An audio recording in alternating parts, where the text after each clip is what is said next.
Welcome, Palak. I'm really excited to talk to you about so many different topics today about creating community, how we can build friendship as adults, and how we can live life more in real life rather than on our devices. But before we get into all that, can you let us know something that you did today to take care of you? Oh, yeah, I love that. Firstly, thank you for having me. I'm excited about our chat. And I would say that my thing to take care of me usually stems with movement first thing in the morning. So today I was intuitive in terms of listening to my body. I try to do workouts according to how I feel. So today that meant I didn't feel like doing a hardcore cardio workout. So I slowed down a bit and I just did some weight training in my at-home gym. And that was a way for me to honor myself, take care of myself, but also not push myself in ways that I don't necessarily want to. Yeah, brilliant. I think it's really important to listen to your body and do what works, but Yeah. also, continue to work on your physical health. Yeah, that's been Amazing. non-negotiable for me. The working out, it's just when you get that daily movement in, I think it affects my whole day and it just kind of sets the cadence for how the whole day will go. And so I found that to be really, really helpful first thing in the morning. Yeah, absolutely. Can you tell us a little bit about you and what it is that you do? Yes, sure. So I am the founder of Imberia. Imberia means experience. And really, what it is I'm on a mission to help women slow down and start to savor their lives a little bit more. And by savoring their lives, I mean living fulfilling lives in the real world. As you said, I think we're just in somewhat of a hustle culture. There's a lot of digital noise, there's a lot of consumption. And I just find that we are all looking to tap back into ourselves, reconnect with ourselves, and reconnect to the people around us. And that means a part of having a community as well. So through Imberia, I run in-person experiences. I have a membership community for women to attend these experiences and connect with each other. And I'm also the co-author of Beautiful Everydays, a guide to living in the here and now. Amazing. So, how did you get into working on creating community? It's a topic that I find really fascinating, and I keep thinking, I want to research this and write a book about it. And I notice people in my lives that are really good at creating community. So, tell me, how did you end up working in this space? Yeah, I think a lot of times this kind of work stems from personal experiences. There's something that pushes you to crave it in your life, and then you end up creating something as a result. So I found that to be the case with myself. And only now, when I look back at my journey, I realize that I was really craving community. I was actually working corporate jobs for about 10 years. I was in the corporate world for 10 years. And over time, I realized that I would attend different fitness classes and workout classes, and I wouldn't get a chance to talk to anyone there. Like everybody would kind of say hi, and then no one would get to know one another. So I didn't know anyone's name. No one was really making plans outside of the class. And I thought, what a missed opportunity. You have all these people in a room that clearly have a shared interest, and yet no one's really connecting us to each other. And so the first idea I had was, why don't I create these spaces for specifically women to connect over a shared experience? And this was when I was at my last sort of corporate job was the Toronto Film Festival. So I had inklings of this idea because I wanted it for myself. So I wondered, do these spaces exist? And I started to like research and see what's out there. And I realized at the time, this was 7 years ago, so not a lot of this stuff existed back then. Now there's a lot more, but back then it wasn't as popular. And so I ended up leaving my corporate job and I went full into this. And it was just the idea of a little seed where could I create these experiences around the city that bring people together? And it started with the concept of a yoga and brunch series because I just paired two things that I enjoyed. So I wanted to take people through a yoga class and then we just share a beautiful family style brunch. And I threw the tickets up on Eventbrite. I didn't really think anything of it. At the time, I didn't think it was a full business. I just had an idea. And very quickly, that created a domino effect where I saw that women were absolutely craving these experiences. The amount of feedback I got after that first event, where, people came up to me thanking me for providing them with the opportunity to reconnect with themselves and just the feeling that they had, I realized there was something there. That first event sold out. And within that year, I had the goal of maybe doing about 10 events. I thought, okay, I can dabble in this. I can create maybe one event a month. And I ended up doing 50 in the first year. And so I really quickly realized that there is something here. There is a need for this, and women are craving this. Why do you think we are craving it? Like I see that in my own life. I see it with the moms that I work with my friends. We're really living in a disconnected loneliness epidemic. But how did we get here? Yeah, we absolutely are. And it's actually until we talk about it, it's almost like you don't realize it, but you know that you have these feelings and they creep up and you're wondering, why do I feel lonely? Why do I feel isolated? Why don't I see my friends that much? And obviously, I think, if we look at history, the reason that we're craving it is because as humans, we need community to survive. We typically, had lived in villages where your neighbors would be right beside you. If you had children, the neighbors would watch your kids. There would be like a town square that everyone would gather in. And just the feeling of safety and knowing that there's not just your immediate family, but it goes outside of that. There's circles outside of that that you can rely on and just trust to kind of be part of your village, essentially.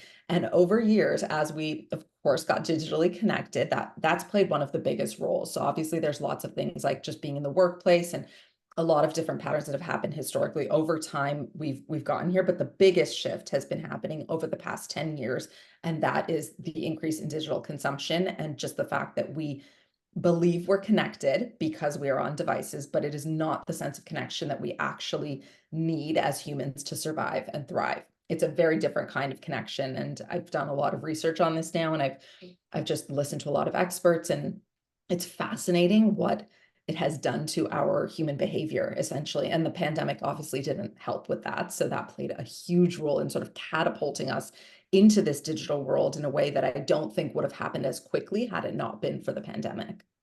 Yeah, it really did just make it go so much faster. Now everything is digitally available, but not necessarily in real life. It's really hard to find courses and classes in real life nowadays compared to the endless options online. And it isn't a way to foster as good relationships, is it, when we're connected on our Yeah. devices? Yeah, and I actually take the example of my mom. So my mom is 80 years old this year, and she uses Zoom. And she, over the pandemic, had a group of women that she would meet. Typically before the pandemic, she was meeting them in person, and they would do meditation together and have classes that were wellness related classes. And over the pandemic, in a way, it was amazing because she was able to stay connected. But post pandemic, I'm still seeing her on Zoom more than in person. And it's just so fascinating to me that, if she was able to adapt to technology and learn something so completely new and out of her comfort zone, then of course we're all doing it. And, anyone else that's younger is doing it at a much more rapid pace. We're much more involved with it. And I think it's so fascinating to see if you just look at the sheer number of hours we're spending on tech, even if it's just for recreation, not actually for work.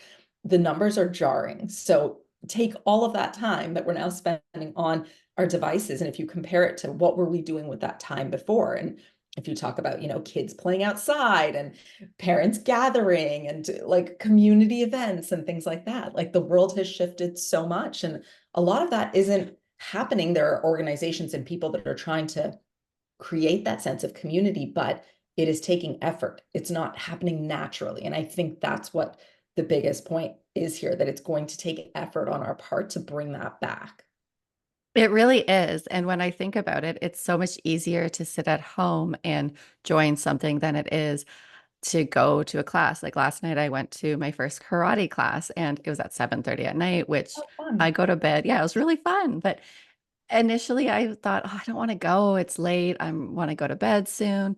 And it was such an effort to just get there. And it was amazing because it was in person. It was way better than any other experience online of like learning martial arts. But it was harder to do. It took more effort to actually do that than to just join a class or put on a YouTube video to learn something. Even though I got so much more out of it, as humans, we are innately conserving of our energy, right? So I think that that traps us at home on our devices too, because it is just harder to actually get out and scarier too to get out and put yourself in these positions where you might not know anybody or you might not know any of the skills that you're learning.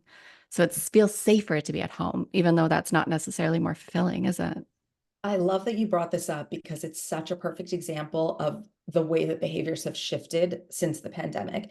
And you said something about comfort. And I think this word comfort sort of ties into convenience, which is where we've swung very heavily as a society. So if you look at the introduction of all the apps that have happened over the past 5 years, you can have your groceries delivered to you, you can do classes on Zoom, you can do anything online. Like everything is available online. You do your banking online. You don't ever need to go into a bank and really see anyone. You can go to an ATM and withdraw money. So there's just so many behaviors that are happening where we've gotten so used to convenience and comfort. And obviously, the pandemic taught us that it's much easier to like sit at home in our pajamas and do something than it is to put the effort into, having to get dressed, having to go out, having to drive, maybe sit in traffic. It's like all these barriers, they seem like really big barriers now because we got so used to life without those barriers. And so now it seems like such a challenge. But what you also said about the fact that that feeling that you get when you go into an in-person class or you do something in person,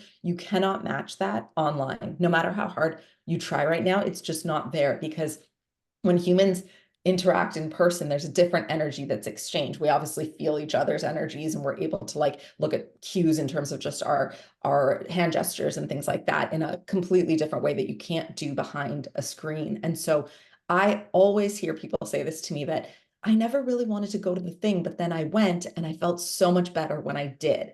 And I think that's what's so interesting. It's almost like we need to build back the habit and it needs to become a habit because we know the benefits. Like deep down, we know it's the same way as any sort of form of self-care. Like we know we'll feel better if we put our phone down. We know we'll feel better if we maybe spend time taking a bath or doing something relaxing. But how often do we actually follow through? And so I do think there's a need to create the habit so that we start to do it again and realize the benefit. It's like anything, like you need a habit to go to the gym. You need to create a habit in the morning if you want a routine or to brush your teeth, or it just becomes habitual. And we need to get to a place where it's habitual again so that we're not questioning it and having to have sort of decision fatigue every time we're doing these things in person. Do you have any recommendations of how we build that habit of going out there and being part of the community? Yeah, I try and tell my community to, step outside your comfort zone because right now our comfort zones have become sort of this bubble that we feel really, as you said, safe and sort of protected in. So it's so much easier to choose sitting on your couch and watching Netflix than maybe going to a dinner that someone's invited you to or to have to go to a class in person, like you said. So I always say that, you just need to sort of rip that band-aid off the first few times. It's like put yourself outside of your comfort zone. Of course, honor yourself, respect your boundaries, all of that stuff is important, but don't let it swing so far where you're saying no to things that you typically would have maybe been lit up by. And if you are saying no, have a valid reason. Like a lot of people are like, I'm just not feeling like it. So then you don't go. But then what ends up happening is you replace that behavior with sitting on your couch and scrolling your phone for 2 hours and you end up feeling completely depleted. Whereas if you had sat in traffic and maybe gone to the event, you would have felt energized and replenished and all of the things. And so my advice is that when you get those invitations or there are options to do things in person, just start to say yes again and allow yourself to do it despite the roadblocks because you don't realize how much of an impact, a positive impact it's going to have on you. I love that. That is so true. And it's just building that back up and getting used to it again. And it's we it's not necessarily useful for us to listen to our emotions. Like it's good to be connected to them and know what they are and understand them and why they're there, but not just have them automatically guide what we do. Like you're saying, like, oh, if I'm just not really feeling like it, well, look a bit deeper because is that just discomfort or a bit of anxiety? But actually check yourself and see, am I willing to feel this anxiety because I want to go to this thing? It's important enough to tolerate a little bit of discomfort in Yes. order to like build my friendships or learn a new skill or whatever it is. I think it's important to assess that rather than just be like, oh no, my feelings are saying no. Because our feelings are there to sometimes keep us small, right?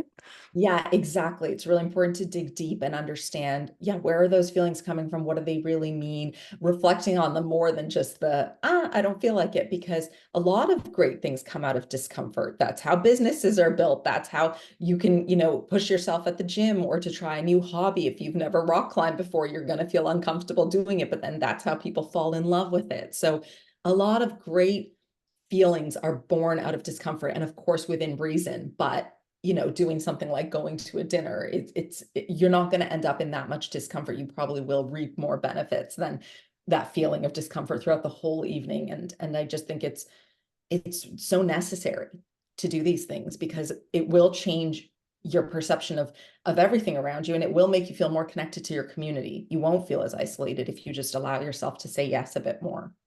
Yeah. Do you have any other strategies that you recommend for people to become more a part of their community other than saying yes to things and building this habit? Like, what are some other ways that we can get out there more?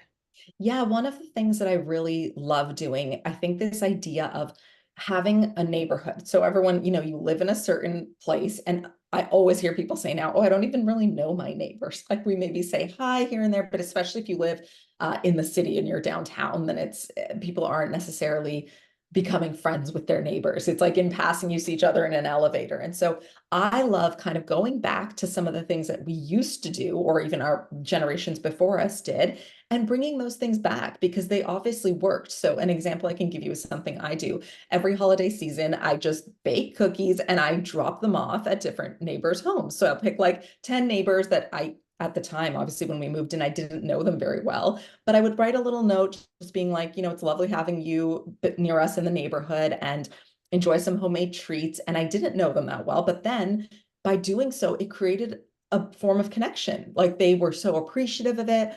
And they just thought it was such a nice gesture that I don't think a lot of people do these days. And so when you do something like that, it's almost like shocking to the person that someone's done something, but it's a very simple act. Like I enjoy holiday baking, so I did it. And that created a relationship with those neighbors then just allowed for that to build over time. And now it's been 3 years since we've been living in this house, and I've done it every year. And now it's so sweet. Like they drop things off in return. So some of them will like buy their favorite treat and tell me that why they love it and give me the story behind it. But we like leave things in each other's mailboxes. And since then, we've also gone on to host like neighborhood hangouts in the backyard or have a little barbecue. And now we see those neighbors and we've seen, them have kids and the kids are starting to grow up and things like that. And it's just, those are simple things that you can do. So it's like, think of what would our like grandmothers have done? Like they might have gone over, if someone moves into the neighborhood, they might have gone over with like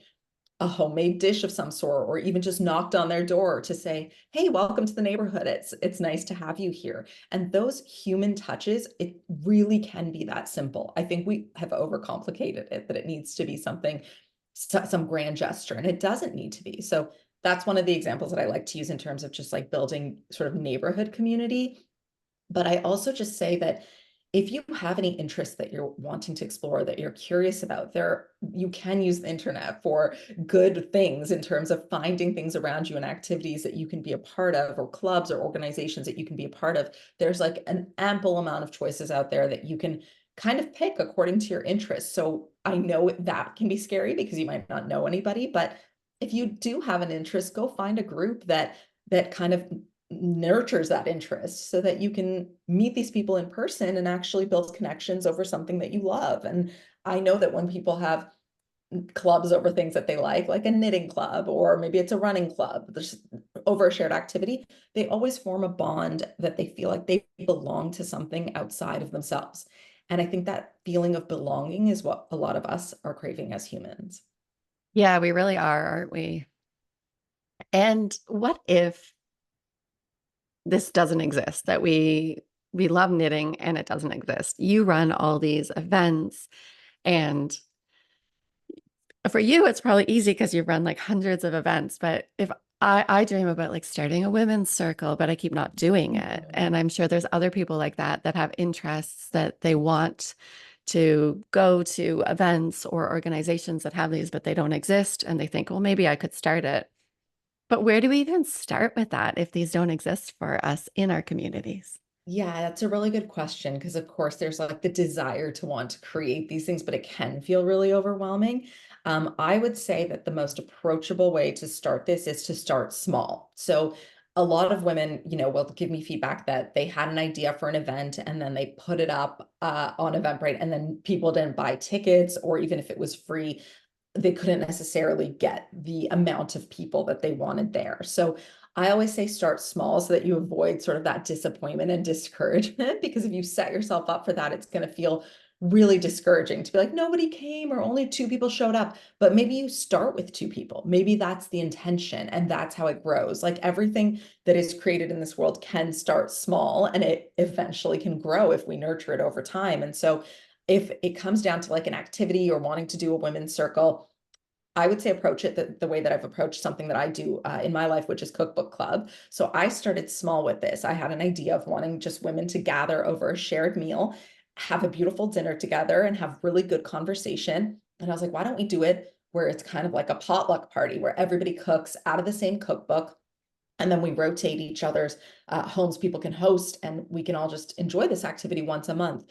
And I thought about it. I'm like, oh, should I invite? I wanted between 6 to 8 women. And I was like, but I don't know if like 8 of my friends will show up to this. And so instead of doing that, what I did was I told 3 friends, and I told each of those friends to bring a friend that I've never met before.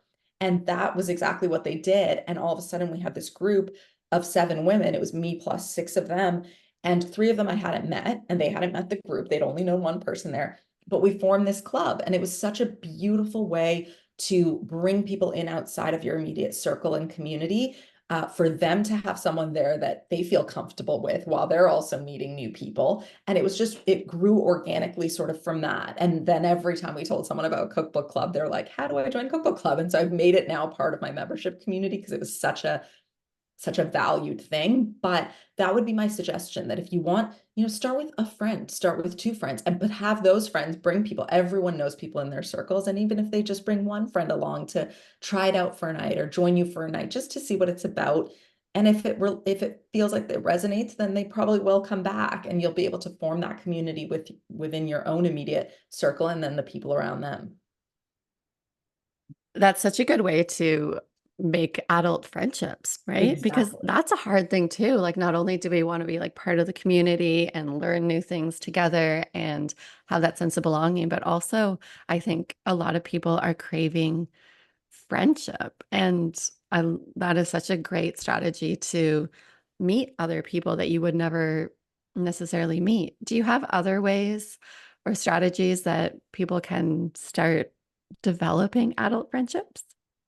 Yeah, adult friendships is such an interesting thing because I feel like so many people are craving this right now. And who knew, right? Like, I don't know if people tell you when you're young, it's like you're making friends on the playground, and it's like much easier when you're in school, or even if you're working at a company, you kind of see your colleagues. But now, even with remote working, what becomes difficult is, how do you make those friends? I mean, how do you even connect with your colleagues, let alone go out and make new friends outside of that? It does become really difficult. But joining any sort of organization or community is my biggest piece of advice in terms of making friends.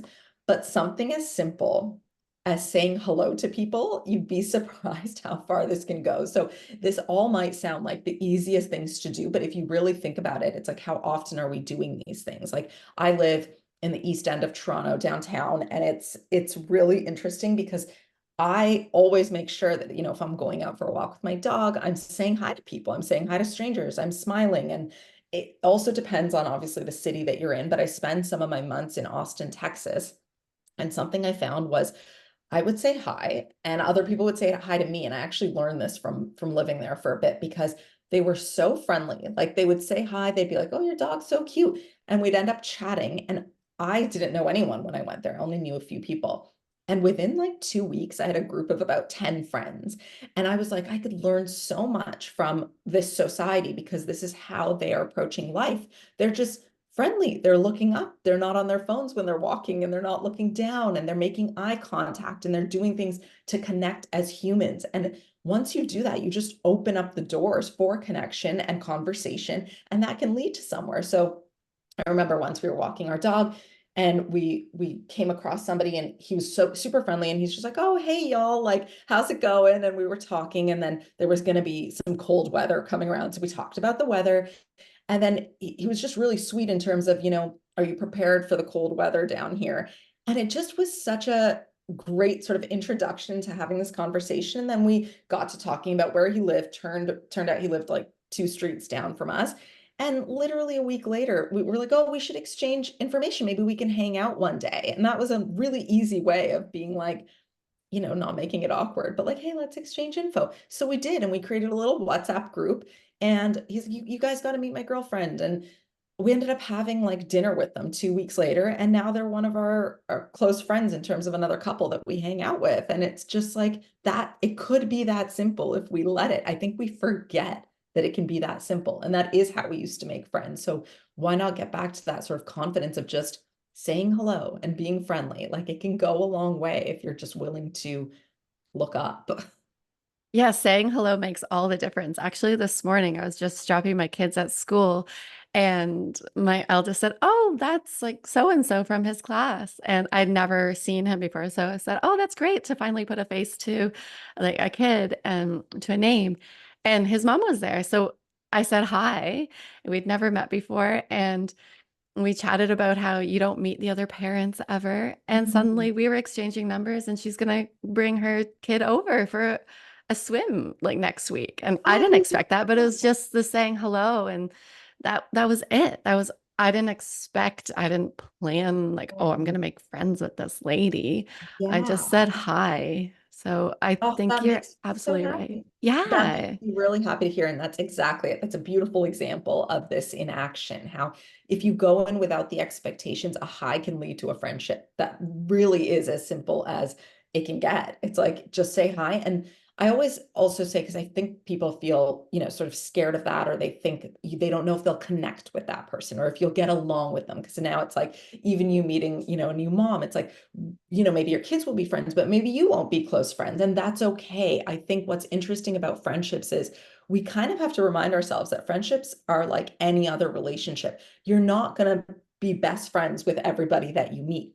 It's like dating. If you were to date everyone and thought everyone's a perfect match for me, like life would be very different. It's like you have to go through dating and meet different people to say, hey, maybe 1 out of 10 I actually like would go on a second date with or want to hang out with more. So friendships are the same. You kind of have to like friendship date where you meet a bunch of people, you go for coffees, you hang out, and you're like, yeah, okay, I like that person, but maybe they're more of an acquaintance, or maybe I only see them at school pickups and drop offs. Maybe I see them around the neighborhood and we are friendly and say hello. But then you'll have the ones where you're like, oh, maybe we should invite them over for dinner. Maybe we can go on a walk together.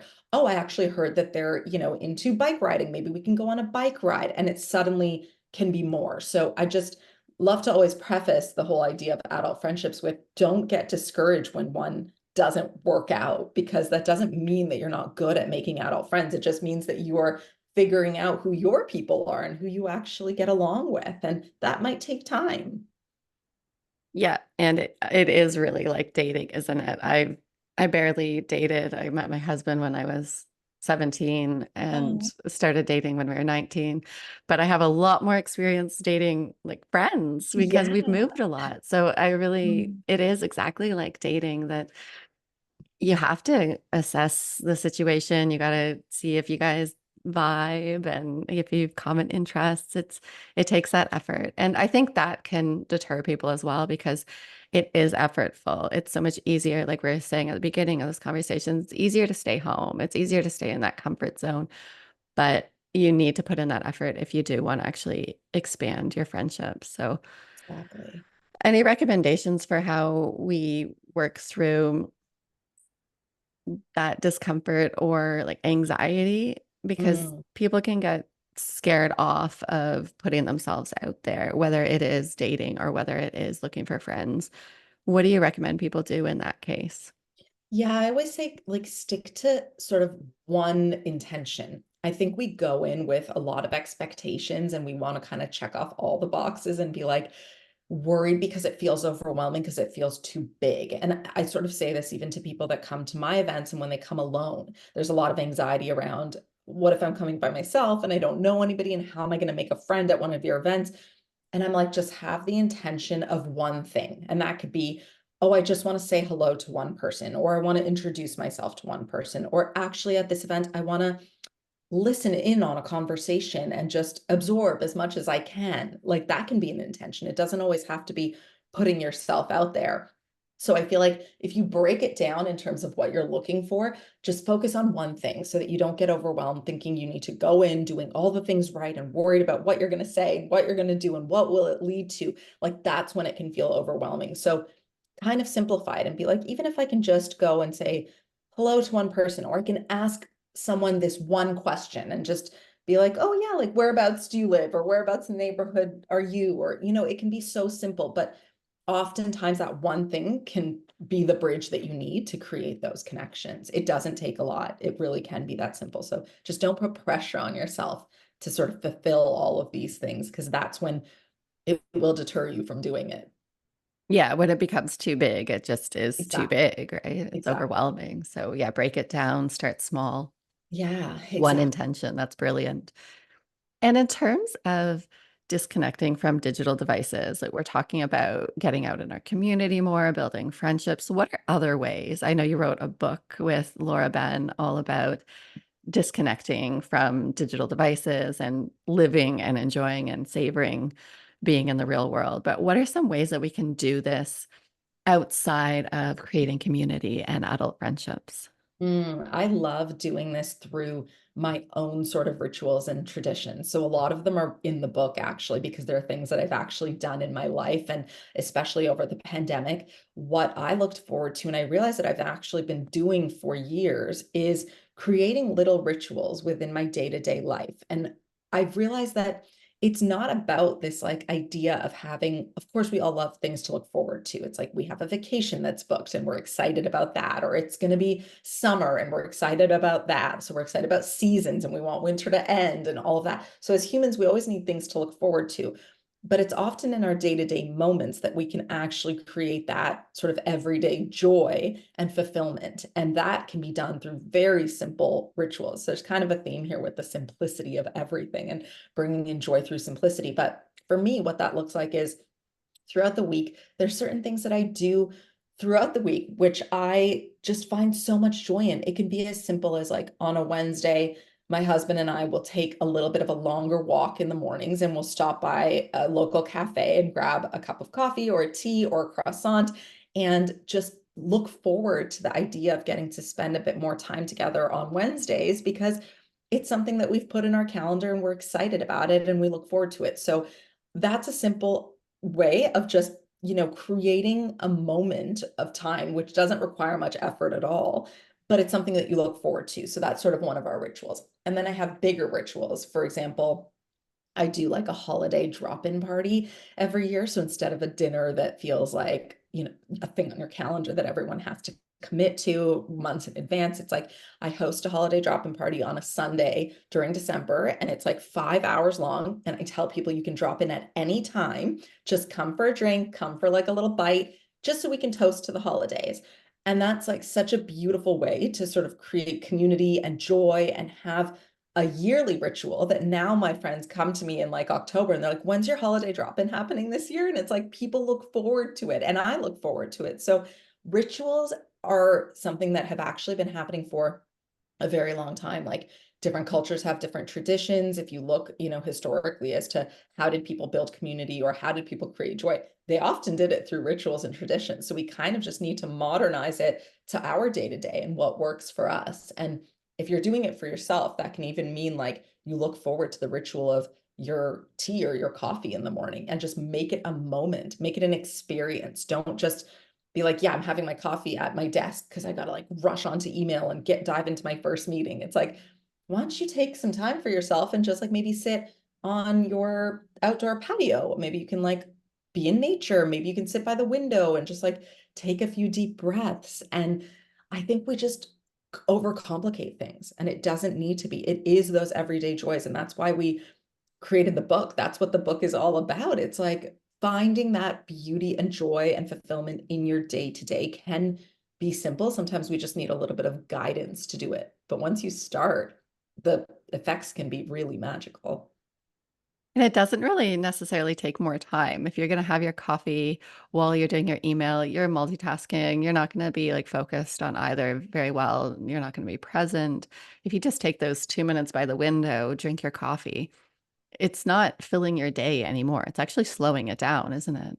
You literally hit the nail on the head in terms of presence. So it's not about time, it's about presence. That's exactly it. It's presence throughout everything you're doing. So when you are drinking that coffee, be present with the coffee. If you're having a conversation with a friend, be present in your conversation. If you're working on something, a presentation for work, be present with that as well, because then you're going to be more focused on your work and probably deliver better results. So all of those things, they do allow time to slow down. It's in the multitasking and the rushing through things and the distractions and the notifications on our phone. Those are all the things that speed life up and make you feel like you are constantly trying to stay afloat and that you don't have enough time, when in fact you do, but you have to savor the time that you have. Yeah, and you actually have less time when you are doing all those things and rushing and multitasking because you're making so many mistakes. Yeah. So you end up having to go back and fix those things or slow yourself down to do whatever it is properly again. So this is Exactly. such a better way. You enjoy the moment, you're present, you savor it, but you actually do better work or better in life in general, don't you? Exactly. And I always like love to think of an example of, when you're, because a lot of people often ask me about getting off your phone and intentionally doing that. And I'm like, think about the time where you maybe have had a dinner with a group of people that you really love spending time with. You automatically end up putting your phone down. You're immersed in the conversation, you're immersed in the meal. There's like a beautiful experience happening around you. And it's so interesting because time, it slows down, but it also speeds up because you're having fun. But those dinners can last for hours and you're having conversation and it's just everyone's lingering. And even long after dessert's served, it's like you don't really want to get up from the table. And that feeling is sort of, I think, what we're all craving in our day-to-day lives. That idea of just those shared moments or the moments to ourselves where time is going in the best way possible. It's like being spent very intentionally, purposefully, and with presence. And that's why it feels so fulfilling when we have those dinners, because we are so present to the experience of it. Do you think that we are on our devices more and we're not present because we're spending more time alone as a society? Like when I think about weekends and evenings, I'm not on my device. I'm not distracted. I sometimes don't look at it for Mm, 6 hours, but I notice on my day to day, like I work by myself. So sometimes I'm out, sometimes I'm having calls over the internet, but other times I'm at home by myself. And that is when I notice that the time on my phone adds up. So mm. do you think that part of the reason that we are on our devices more is because, like, back to where we started this conversation, that we are so disconnected and lonely as a society? This is such a great point. It's like the chicken and the egg. Like Yeah. what is it? Is it the fact that we are alone, so we're craving to be on our devices more? Is it the fact that the devices came along and therefore we're not with people as much? And I think it's both in a way. So the fact that we have our devices with us is obviously our way of then feeling connected throughout our day. So if we're sitting by ourselves, we're like, oh, let me just check Instagram. Let me just check if someone texted me. And then all of a sudden we get a little ping of connection. We think that's connections. We're like, ooh, we're connecting. Oh, we're connecting. But then the day goes by and you're like, I haven't seen another human, and so I don't feel necessarily fulfilled, but I also did chat with 5 friends today, but it was like maybe through a quick text. So it's like, is that authentic connection or is that just, you're just messaging someone? And so I think that it's like back in the day, and if you look at the reasons why people live long lives, if you look at the blue zones, community is always a factor in that. So be surrounding yourself with community, and what you're doing on the weekends is what people would do all the time in terms of like seeing people all the time. You're spending hours, you might be in your garden, you might be going for walks, you might be within your community, you might be having dinner with people, you might be cooking together. So all of these things that were happening, you would see people at the grocery store, the farmer's market, all of these things combined are what makes you then not, now in today's world, you'd be on your devices more, but that behavior makes you not check your phone. But it's like as soon as it's available, the problem with it is that it's available and it's so tied to us.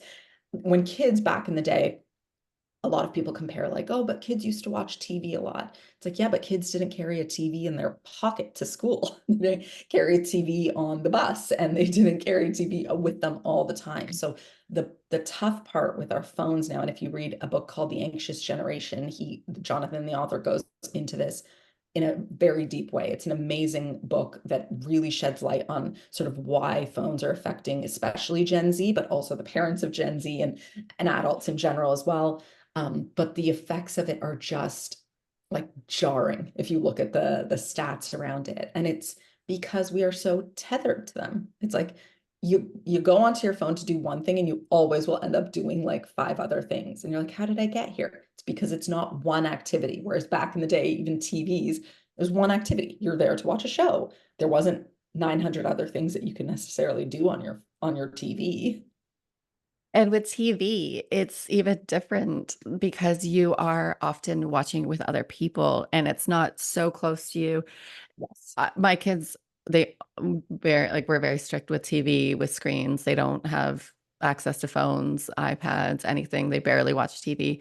But when other like cousins or friends are around and they have a iPad and then they're all huddled together, I can't even see what they're watching. I have to go over and check, right? So it's very disconnected. It's not very social. Whereas when you watch a movie or a TV show as a family, it's you can bond over it. It's a very different experience than everybody sitting separately on their own screens watching or doing who knows what.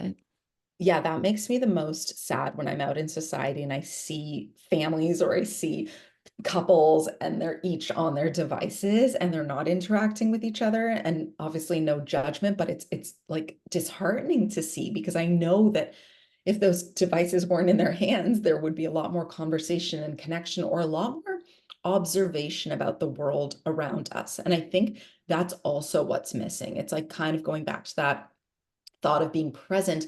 It's also just what you can call the art of noticing, like noticing your environment and your surroundings, like noticing the people around you, noticing the nature that's in the background, noticing what's in front of you. Like all of those things are getting lost because the second that someone isn't with us and we're not with company, we pick up our phones. It's like a crutch to, oh, someone's gone to the bathroom when we're out to dinner. I'm going to pick up my phone and check it. Oh, someone has, gone up to order. I'm waiting in line and I'm not with anybody. I'm just going to check my phone while I'm waiting in line. It's like we've forgotten that we can keep our phones tucked away and we can just notice our environment. And I think it's going to take a long time to sort of shift that behavior back because it's become so habitual and our phones are just so easily accessible that it has to become intentional for us not to do it. It's almost too easy to do it. So how do you sort of have that behavior swing the other way? Yeah, and people use it for emotional regulation. They use it like nobody has just, no, I shouldn't say nobody, but our level as a society of distress tolerance and just frustration tolerance has dropped because anytime we're feeling slight discomfort, if it's boredom because somebody went to the bathroom or we're feeling stressed about something, people pick up their phones, Yep. right? It's actually a coping strategy that isn't like there's moments where that maybe is helpful, but generally that's not a very helpful way to go about regulating your emotions. So how do we change this? Because you're saying like be intentional about it, yes, but it is also designed to be quite addictive. So how do we balance that? Yeah, it's a lot.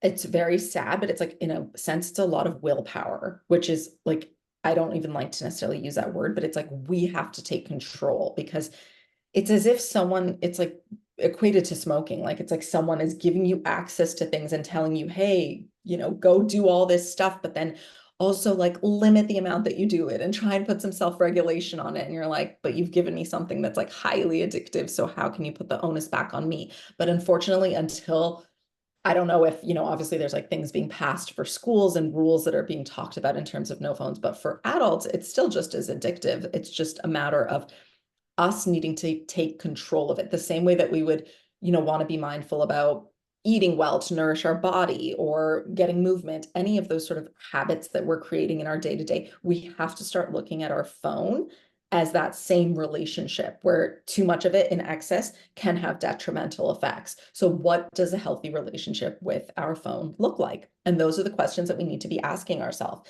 It's like, I think it's very easy to say, well, I need my phone because I use it for work.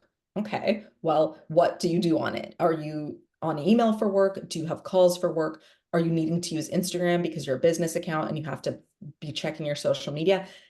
Creating those sort of boundaries around if it is for work, well, what does that look like? How many hours do you need to be spending on it? Like carving out that intentional time for it instead of just having access to this thing and saying, it's for work, so I need to be tethered to it 24/7. Like that's not going to be a solution for it. And you wouldn't do the same with like having cookies all the time or wanting to, you know what I mean? It's like funny, but it's like any sort of, if you had sugar around all the time and you're eating it all the time, you're going to be more likely to be addicted to sugar because it's available and you're constantly indulging in it. Or if you are not making those healthy habits with movement, like we have to carve out what that looks like for us as individuals. And a lot of business owners will tell me like, oh, but I have to have social media for my business. And it's like, yes, but you also don't need to be on social media at 11 p.m. before bed for your business. So it's easy to say you need it for your business, but you kind of have to treat it like office hours or work hours where it shuts down at a certain point. And it might be like jarring, but creating those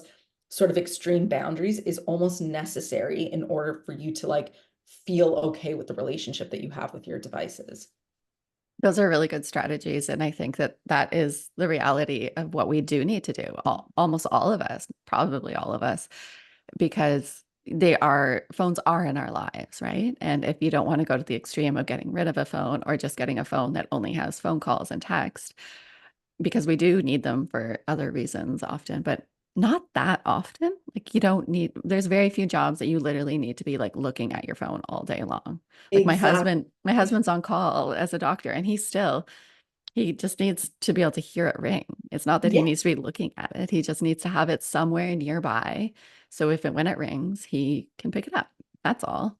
Absolutely. And I highly recommend doing like an activity log of the time on your phone. Like obviously there's the time trackers and you can take a look, but if you like are really honest with yourself, if you look at the behavior of what you're spending your time on and you look at the hours, it will probably come as a surprise to you in terms of the hours that are allocated to like social media, news, email, text, actual phone calls, and see the split of that. And so next time you're like, but I need it. It's just it's designed to be that way. We're all addicted in some form because it's designed that way. But then looking at it and then sort of flipping it to be like, I'm not going to let this thing control me. Like I have to control the time that I'm spending on it because this is a part of my life. And honestly, if we look at big picture and we zoom out, it's like, do you really want to be older thinking back on how you spent those hours of your life? And if you add up the time, if people are spending like an average of, I think it's 6 hours of non sort of work or school related time a day on phones, which is a lot. And if you add up those 6 hours over the span of a week, over a month, over a year,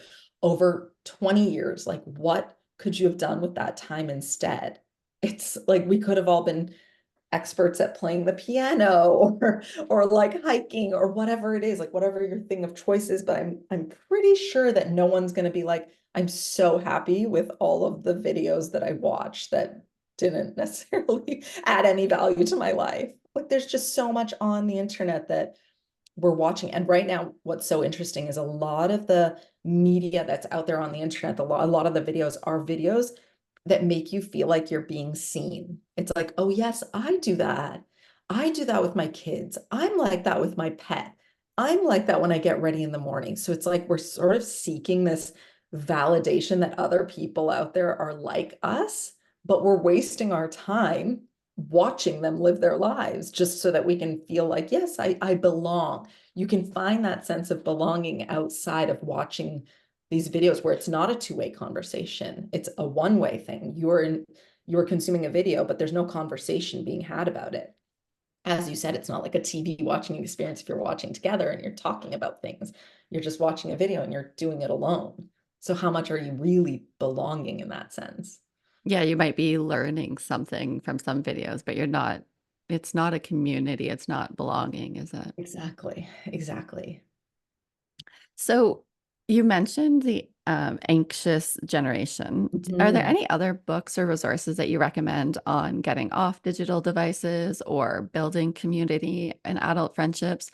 I know your book is amazing, and I'd love for you to talk about that. But are there also any other ones that you recommend? Thank you. Yes, there's definitely more and more now that I'm seeing like books on this topic, which are super great, and I think we'll just see more over time. One of them is called Stolen Focus, which is also really good, and I definitely recommend it. And I think, yeah, in terms of like also resources around community. I love Priya Parker's work. She wrote The Art of Gathering, and it's all just about that has a lot more to do with like how we gather and how to create beautiful gatherings. I've taken her course before and I'm sort of certified in terms of the art of gathering. So I apply that to my events. But even just for anyone that's interested in community building or hosting or anything like that, she's such a great resource in terms of how to do it intentionally so that we can like create a purpose around the gathering, which I love. So those are really great books. And then, yeah, our book, Beautiful Everydays, is all about how to, it's not direct ways of how to get off your phone, but it's things that you can infuse into your life, which will inherently make you want to spend less time on your phone because you're learning to go back to the ways of being more present and living a meaningful life in day-to-day activities. And so I love it as a guide and a resource to kind of keep on your coffee table or keep by your bedside and just flip through at any time because it's full of activities that you can just turn to at any point and say, oh, I really would love to do this weekend, or maybe I do this with my son, or maybe I do this with my partner. And it just creates a way for you to look at simple moments in life really differently without needing extra tools or resources or anything fancy to do it. You can probably do everything in that book with everything that you already own, which is really nice. And it's an absolutely beautiful book. I actually have it sitting here with me Oh, right now, thank and you. it's just gorgeous. So Thank even just sitting down and looking at it is one of those moments, right? You don't even have to do the activity. You can you. just look at the book and I you feel love like you're already savoring the moment.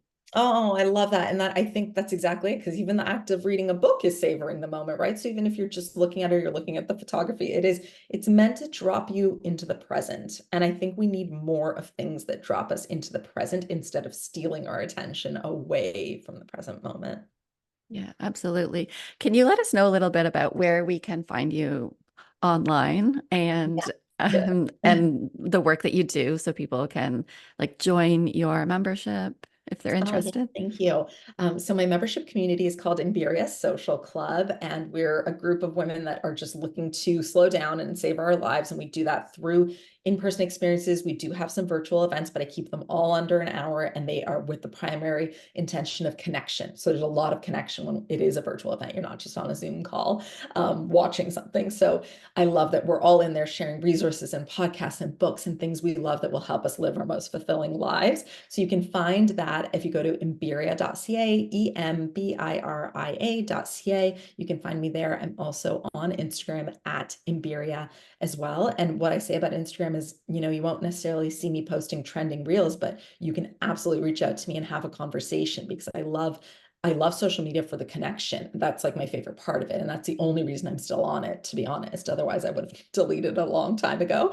But I love it for the connection. So if anyone ever wants to reach out and send me a DM, then please do. And you can find the book through my website as well at embiria.ca. If you're in the US, you can find it on Amazon. Amazing. Thank you so much. Was there anything that you wanted to mention or talk about here that I didn't ask you about before we end the call? Oh, thanks for asking. I think this was such a beautiful conversation that connects a lot of the things that I think, obviously, I love talking about and I'm passionate about, but it's a lot of what society is currently facing. I think we're all craving community more. We're trying to figure out how to get off of our devices. We're trying to figure out how to navigate being an adult and making friends and infusing our day-to-day life with more things that will fulfill us. So I think you actually touched on all of those things, which I think are essential to our well-being in general. So hopefully your audience gets a little bit of guidance in terms of how they can do really simple things to just change the course of their day-to-day lives so that they are more fulfilling. Yeah, that simplicity you've talked about throughout the whole conversation. And I think that's such a good reminder as we end the chat that we can just start by really simple things, having that one intention when we go somewhere. having that one intention when we're drinking our coffee or doing anything. Just break it down, make it as simple and one focused as possible. Exactly. It really can be that simple if we just allow it to be. Yeah. Well, thank you so much. Thank you. Thank you for having me.